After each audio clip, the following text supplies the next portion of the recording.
Aujourd'hui, je vous propose la correction de la mission 3 du sujet 2019 Restilog. Donc, cette mission portait sur du SQL, une présentation d'une architecture applicative et l'évolution d'une application mobile sous Android. Alors, voyons plus en détail le sujet. Pour permettre aux experts de réaliser leur tournée en visitant les garages dans lesquels se trouvent les véhicules à expertiser, et ceci dans les meilleures conditions possibles, il a été décidé de développer une application mobile qui leur permettra de visualiser leur mission d'expertise du jour.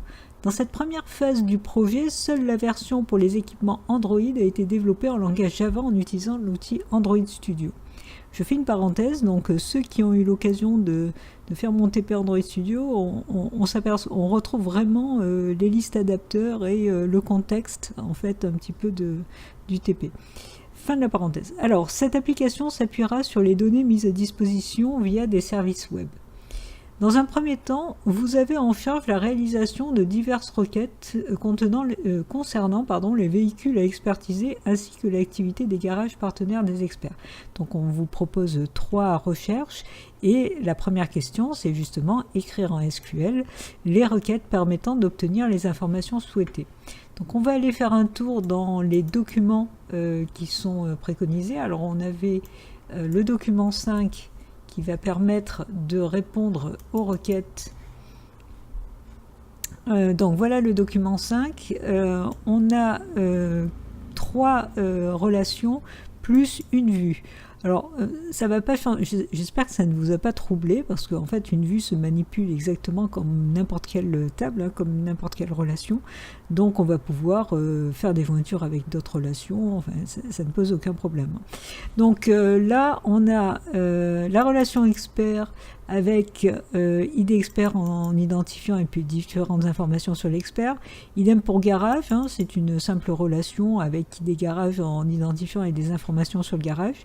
Et puis mission expertise, on voit qu'on a ID mission en clé primaire et puis des informations sur la mission, mais aussi le garage concerné, donc une clé étrangère vers garage, l'expert concerné, donc là aussi une clé étrangère, et puis l'immatriculation concernée, donc le véhicule expertise concerné. Donc on pourra faire une jointure évidemment sur l'immatriculation entre mission expertise et véhicule expertise. Donc là, à partir de là, on va attaquer les requêtes. Alors la première requête, on vous demande donc liste des informations, date, heure, immatriculation, marque, modèle, nom et prénom de l'expert, des véhicules à expertiser attrayés par date et heure croissante. Donc là, on a affaire à une requête assez classique. Alors la première chose à faire au niveau du select, c'est mettre évidemment toutes les informations. Au niveau des tables, de quoi on va avoir besoin? Eh bien, en ce qui concerne la date, l'heure, l'immatriculation, ce sont des informations qu'on a au niveau de mission expertise. Ensuite, on a marque, modèle. Ça, ce sont des informations qu'on a au niveau de la vue du véhicule.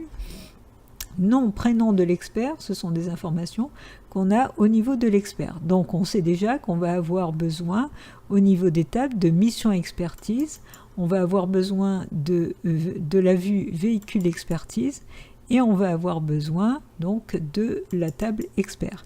Donc on sait qu'on aura ces 3 tables et on a besoin d'afficher tous les champs correspondants. Donc on va commencer déjà par mettre dans le select tous les champs nécessaires. Alors j'ai l'habitude d'utiliser des alias, ce n'est pas obligatoire, mais ça permet d'avoir aucune ambiguïté au niveau... Enfin, si jamais il y a ambiguïté sur des noms, eh bien à ce moment-là, il n'y a pas de souci. Alors par exemple, vous voyez que dans expert, on a nom, et dans garage, on a nom aussi. Donc il pourrait y avoir ambiguïté. Bon, dans cette requête, non, puisque de toute façon, on n'utilisera pas garage. Donc, mais c'est juste par habitude et par sécurité que j'utilise l'utilisation. Je préfixe à chaque fois les attributs par la table concernée et donc là par un alias concerné. Alors je vous ai dit qu'on avait besoin des 3 tables expert, mission expertise et véhicule expertise. Donc là, ce sont des informations qu'on va mettre au niveau du from. Je retrouve donc les deux tables et la vue avec des jointures basées tout simplement sur... Alors vous remarquez oui que j'ai mis des alias pour chaque table, hein, M pour mission expertise, E pour expertise pour expert et V pour véhicule expertise. Encore une fois, ce n'est pas obligatoire, c'est juste parce que je les ai utilisés aussi au niveau du select. Donc là on a les différentes jointures. Alors vous auriez pu utiliser des join using, puisque à chaque fois on a les noms identiques, voire même des natural join. Donc toutes les variantes sont possibles, hein, étant donné que là on a des noms identiques. Alors une fois que j'ai fait ce from, qu'est-ce qu'il nous reste à faire? J'ai bien exactement toutes les informations qui me sont données. Il me reste plus qu'à faire le tri par date et heure croissante. Donc il me reste plus qu'à ajouter le order by. Alors vous pourriez rajouter ask au niveau donc du order by, mais c'est ask de toute façon par défaut, donc on a bien un tri croissant sur la date et l'heure. Voilà pour cette première requête. Deuxième requête, on vous demande le nombre de véhicules expertisés en 2018 pour chaque expert. Alors déjà le pour chaque expert, vous vous doutez qu'il va y avoir un group by qui va traîner. Alors de quoi on a besoin? On veut le nombre de véhicules par expert, donc et on veut afficher le nom et prénom de chaque expert. Donc ça veut dire qu'on a besoin de la table expert pour pouvoir récupérer le nom et le prénom. Et puis pour avoir le nombre de véhicules expertisés, il va falloir qu'on fasse une jointure sur ID expert avec mission expertise et compter tout simplement en groupant sur les experts, compter combien il y a de missions expertise par expert. Donc on sait déjà quelles sont les deux tables dont on a besoin, expert et mission expertise, et on sait qu'on doit afficher le nom prénom de l'expert et le nombre d'occurrences. Donc déjà on a une idée du contenu du select. Encore une fois, j'utilise des alias, même si c'est pas du tout obligatoire. Donc le nom et le prénom qui vont provenir de la table expert. Vous remarquez que j'ai fait juste un count étoile. Encore une fois, je vous rappelle que le count, de toute façon, vous comptez des lignes. Hein, donc vous pouvez très bien mettre directement étoile. Lorsqu'on met un attribut dans le count, c'est quand on ne veut pas compter les occurrences qui sont à nul, les lignes qui sont dont cet attribut est à nul. Ou éventuellement on fait parfois des comptes distincts à un attribut pour éviter de compter plusieurs fois les lignes dont l'attribut a la même valeur. Là on n'est pas dans ces cas particuliers, donc le étoile ça marche très bien. Et on a besoin, je vous ai dit, au niveau des tables de mission expertise et de expert. Donc là, comme tout à l'heure, vous faites un simple join ou vous faites un join avec un using ou un... enfin, vous avez différentes possibilités de joindre, partant du principe que les noms, un natural join par exemple, partant du principe que les noms sont identiques. Alors, avant de faire le group by, parce que vous avez bien compris que pour que le count fonctionne, il va falloir un group by sur le nom et prénom de l'expert, hein, pour pouvoir compter le nombre d'expertises par expert. Avant de faire le group by, il faut que l'on traite cette condition, hein, on veut uniquement les expertises réalisées en 2018. Donc là, ça va être une condition sur date mission et il suffit qu'on vérifie que la date mission est bien entre le 1er janvier et le 31/12/2018. Alors vous avez peut-être utilisé la fonction year pour avoir l'année de la date, pourquoi pas, hein, ce n'est pas donné dans le sujet, donc, mais vous avez tout à fait le droit de l'utiliser quand même. En tout cas, l'idée c'était de mettre une condition pour bien avoir la date mission en 2018. Eh bien, il ne nous reste plus qu'à faire le group by. Alors, je vous rappelle que dans le group by, on reprend tout ce qui est dans le select, excepté les calculs. Donc évidemment, on va faire un group by sur le nom et prénom de l'expert. Et si vous avez fait un group by sur l'idée de l'expert, suivant les SGBDR, ça fonctionne aussi. Enfin, l'idée c'est... je vous conseille quand même parce que normalement le fonctionnement, la réglementation au niveau SQL, c'est de reprendre effectivement tous les éléments du select, excepté les calculs au niveau du group by. Voilà, cette requête est terminée. On va pouvoir passer à la dernière requête, liste des garages dans lesquels il y a eu plus de 100 missions créées. Alors en fait, on est dans exactement la même logique que la requête précédente, c'est-à-dire que là, on avait les expertises par rapport aux experts, et là, on a finalement les missions d'expertise par rapport au garage. Donc on sent qu'il y a aussi un gros bail à faire, puisqu'il faut qu'on compte les missions d'expertise et qu'on vérifie qu'il y en ait plus de 100. Donc on se retrouve avec la même idée. Alors commençons déjà par le select. identifiant non vu téléphone, dont on sait très bien que pour pouvoir avoir le nombre de missions, on va avoir aussi besoin de la table mission expertise. Hein, donc cette fois-ci, c'est garage et mission expertise, et donc toutes ces informations dans le select. Donc commençons tout de suite par écrire le select. Alors peut-être qu'au niveau du select, vous avez rajouté aussi quant étoile pour avoir le nombre de missions créées. Ça me paraît tout à fait logique, mais ce n'est pas explicitement demandé. On nous demande bien d'afficher identifiant non ville et téléphone des garages, et on ne nous demande pas d'afficher aussi le nombre de missions. On veut juste les garages qui ont réalisé plus de 100 missions. Donc là, comme je l'ai dit tout à l'heure, on a besoin des tables garage et mission expertise. Et maintenant, pour pouvoir faire le test sur plus de 100 missions créées, on est bien d'accord que c'est le nombre de missions par garage. Du coup, pour pouvoir faire ce test, c'est certainement pas dans le where, parce que le where, ce serait sur l'ensemble de toutes les missions de tous les garages. Donc c'est un test qui va être un test sur le group by, c'est-à-dire un test qu'on va mettre dans le having. Donc il faut d'abord qu'on groupe par rapport au garage. Alors, vous pourriez prendre juste ID garage, certains SGBDR vont l'accepter. On va garder la logique classique du SQL, c'est-à-dire prendre tout le contenu du select, excepté les calculs. Donc là, dans ce cas-là précis, on va reprendre tout le contenu du select pour le group by. Et il ne reste plus qu'à mettre la condition, donc cette fois-ci dans le having, pour dire qu'on veut que le nombre d'expertises de missions par garage soit supérieur à 100. Donc on rajoute cette condition, et vous remarquez au passage qu'encore une fois j'utilise le count étoile, puisqu'on compte des lignes. C'est pas la peine de préciser un compte ID mission. Alors c'est pas faux, hein, ça marche très bien, mais de toute façon vous comptez des lignes, donc vous pouvez faire count étoile supérieur à 100. Voilà, on a terminé pour les 3 requêtes SQL. On va pouvoir passer à la suite du sujet. Donc je reviens sur le sujet. Voilà, donc on continue. Alors, une API développée afin de faciliter l'appel des services web qui se fera le plus simplement possible par une requête HTTP. Donc là, vous voyez qu'on se retrouve finalement avec une adresse qui va appeler une page PHP et qui envoie en GET le numéro d'expert. Donc derrière, on a bien une application Android qui va faire appel à distance à une page PHP, qui va interroger la base de données et qui va donc retourner les informations à afficher sous Android. On est bien totalement dans la logique de ce que je vous avais montré au niveau du TP.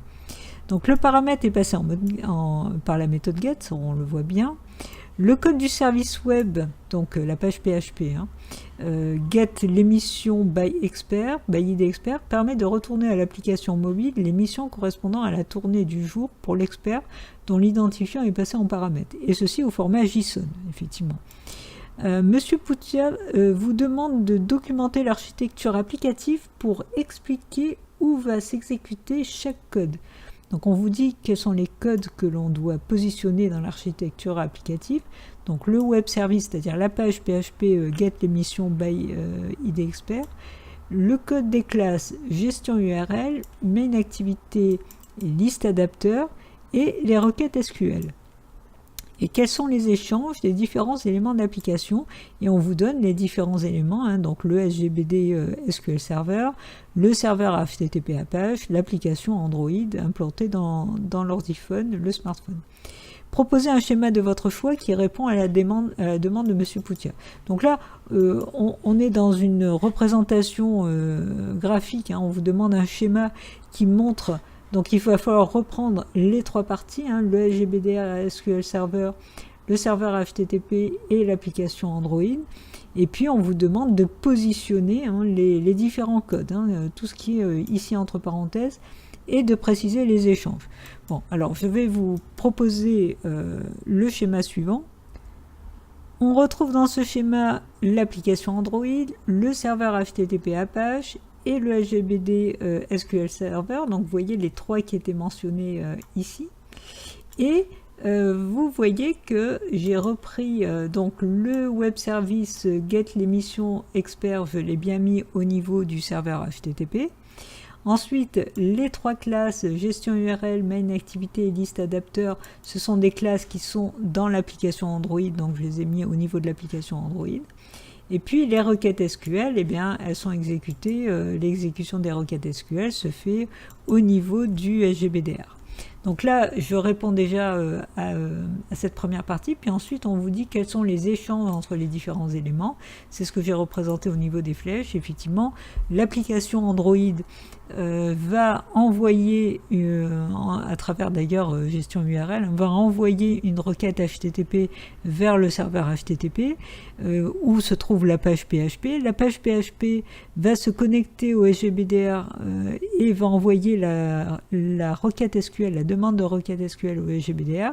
Cette requête va s'exécuter dans le SGBDR qui va donner la réponse et la page PHP va manipuler un curseur donc pour pouvoir exploiter la réponse venant du SGBDR et ensuite le résultat va être renvoyé au format JSON au niveau de l'application Android. Donc là, alors vous avez différentes variantes de présentation, mais je pense que là on est quand même assez proche de ce qui est vraiment demandé dans le sujet. Hein. On nous demande bien de distinguer les trois parties, de positionner les différents codes et ensuite de préciser qu'est-ce qui va être échangé. On est quand même dans une architecture classique qui a été vue et revue dans les différents modules de cours, hein. Donc théoriquement ça ne doit pas poser trop de problèmes cette question. Enfin, il nous reste... Monsieur Pouta fait remarquer que l'interface graphique obtenue résultant du code actuel n'est pas conforme à la maquette souhaitée. Et on vous dit où est l'erreur, hein, donc vous n'avez même pas besoin de chercher l'erreur. L'erreur, c'est le nom du garage n'apparaît pas. Il vous demande de corriger cette erreur. Donc corriger cette erreur en intervenant là où il est nécessaire de modifier le code. Alors on va aller faire un tour dans les différentes parties du code et voir un petit peu ce qu'il en est. Alors déjà, on a ici le code de PHP du service web, donc de la page PHP. On verra ça dans un deuxième temps. On voit un exemple de transfert de fichiers JSON. Donc c'est pas forcément très utile, mais ça permet quand même de voir un petit peu comment circulent les informations, sous quel format, en particulier pour ceux qui ne connaissent pas le format JSON. Ensuite, on a le code de l'interface, hein, tout simplement, hein, le fichier XML qui permet d'afficher les différents éléments. Et ce qui nous intéresse là dans un premier temps, c'est justement l'affichage. Alors, au niveau de la question, on nous avait dit en fait que l'affichage n'était pas conforme et qu'il nous manquait le nom du garage. Donc qu'est-ce qu'on voit ici? On voit liste d'émissions du 10-12-2018 et on voit entre autres l'horaire, on voit la ville, on voit le nom du garage et puis on voit l'immatriculation et le type le modèle, la marque du véhicule.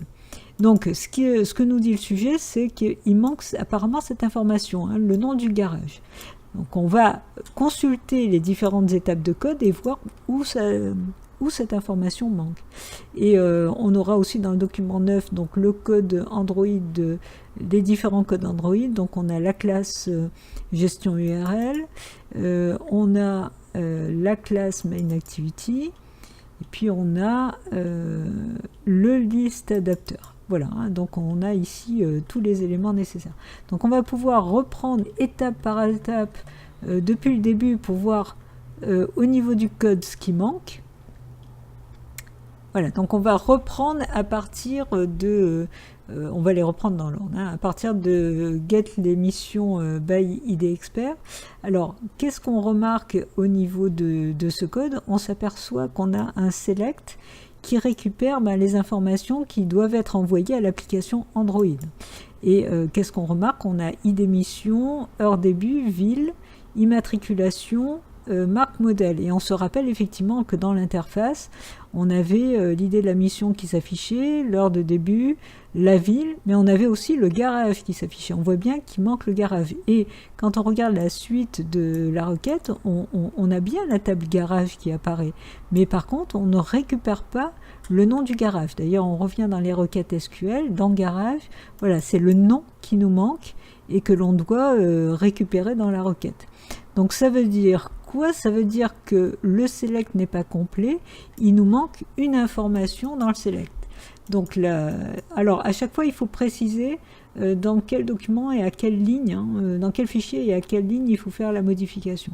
Donc on va gérer ça étape par étape. Donc la première chose que je vais dire, c'est le document et la ligne concernée. Donc le document 6 get l'émission, donc le fichier PHP, et puis c'est bien en ligne 8 que le select n'est pas complet.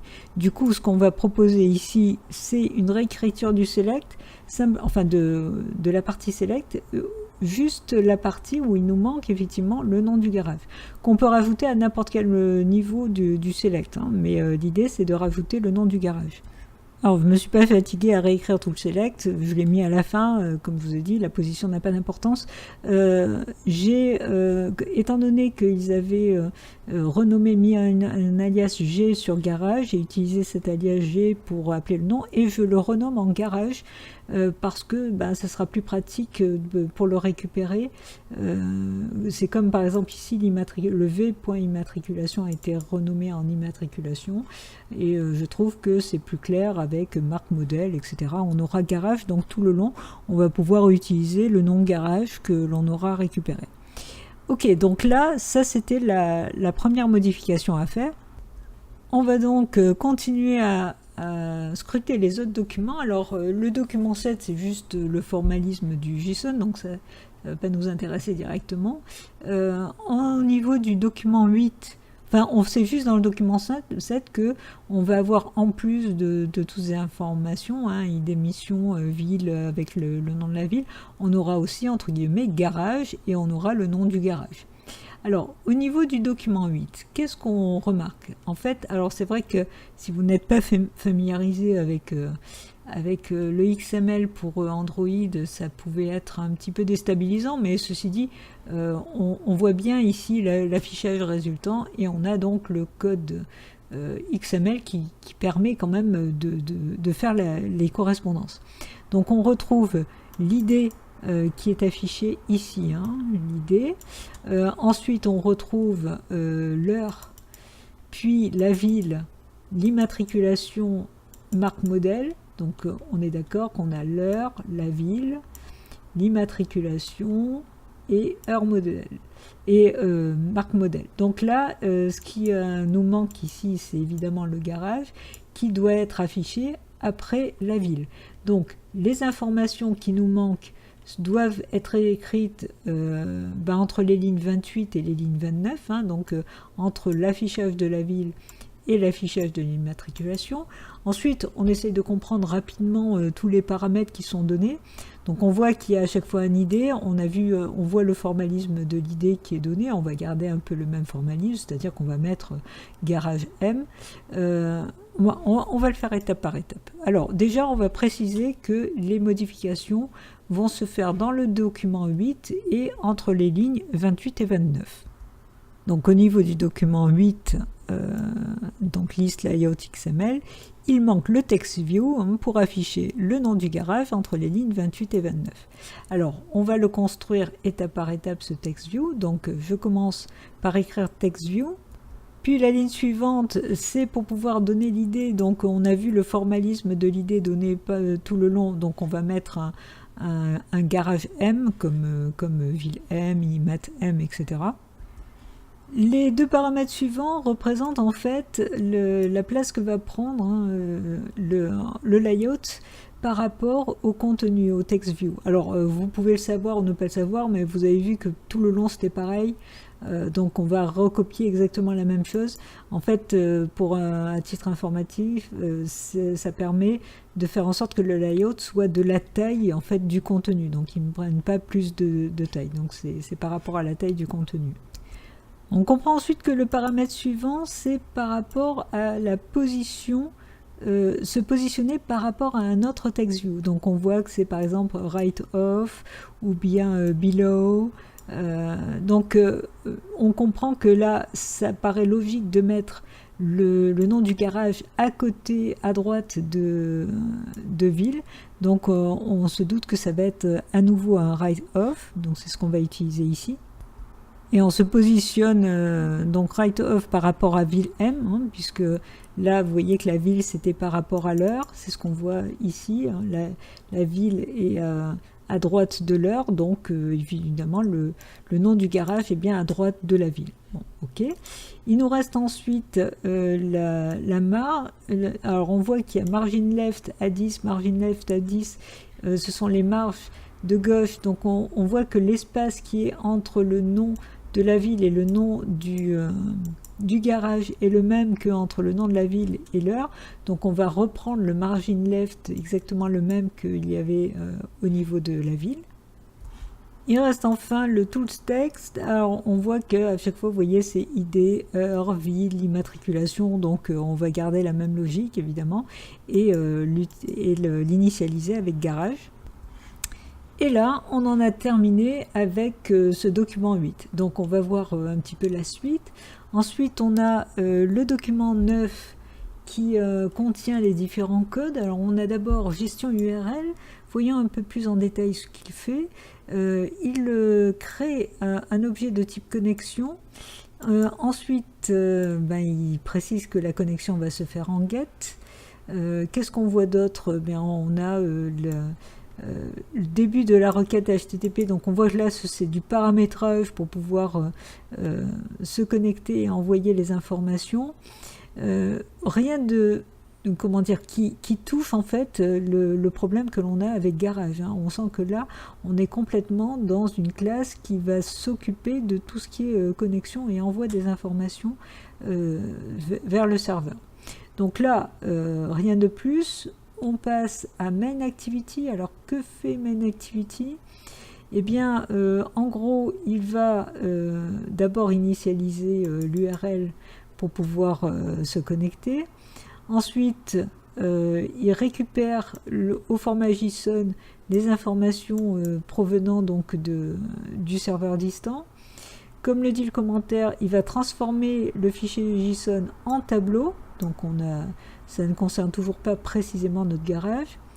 Ensuite, il remplit une URL list avec le tableau JSON, donc là, on se retrouve avec une URL list, ok, donc toujours rien de particulier. L'affichage du titre, alors ça vient de ici, hein, on a liste d'émissions, etc. Donc là, on a effectivement la création de la date, puis on a le titre qui est généré aussi et qui est initialisé avec la liste d'émissions dues et la date du jour qui a été créée juste au-dessus. Bon, rien de particulier. Ensuite, on a la fameuse liste adapteur, hein, qui va être créée et qui va être affichée.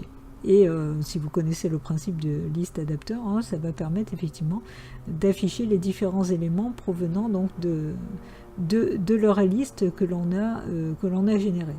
Alors passons, donc pour le moment on n'avait pas de modification à faire, passons aux listes adapteurs où on se doute que là il va falloir rajouter l'affichage du garage, et donc c'est à ce niveau-là, c'est dans ce fichier qu'on va devoir travailler. Et là qu'est-ce qu'on remarque de particulier? Eh bien, donc là, on a différentes déclarations. Le constructeur s'occupe juste de récupérer le contexte et la fameuse liste qu'on doit afficher. Et puis, évidemment, il y a la méthode getView qui permet de gérer l'affichage.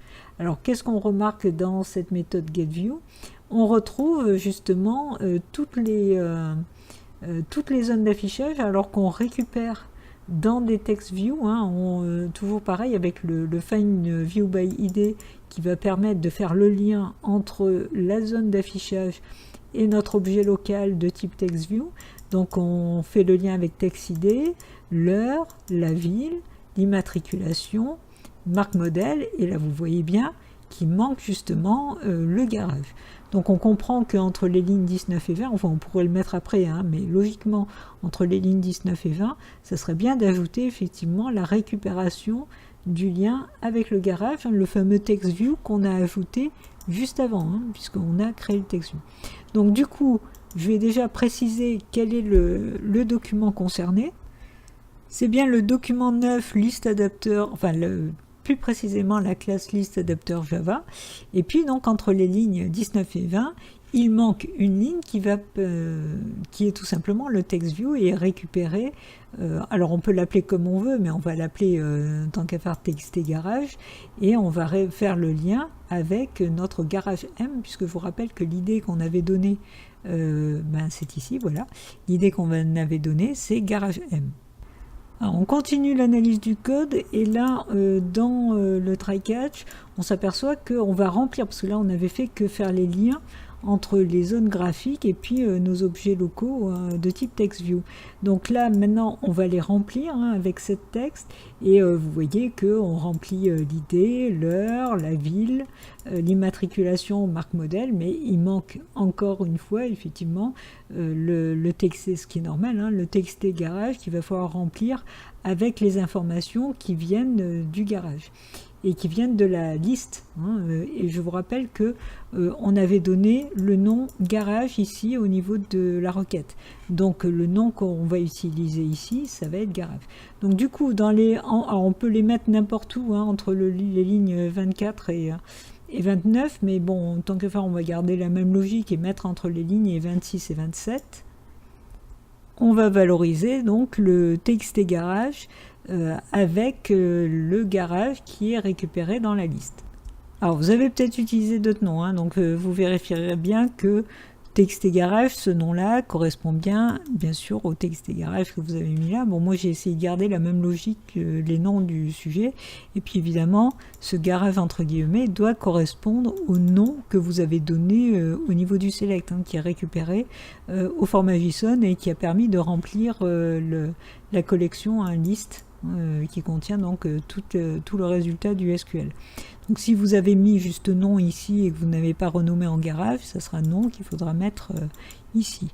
Voilà, alors c'est vrai que si vous avez une expérience Android, c'était quand même assez facile de s'y repérer. Si vous n'avez pas d'expérience Android, il y a quand même tous les éléments, il suffisait de lire l'existant, d'essayer de le comprendre, c'était pas très compliqué, et on était capable quand même de gérer un petit peu l'ensemble des modifications qui étaient demandées. J'ai trouvé cette question assez intéressante parce que ça permet c'est une recherche, une analyse et une correction, c'est quand même assez intéressant à gérer. Voilà, on a terminé pour la mission 3, donc je vous dis à très vite pour la mission 4.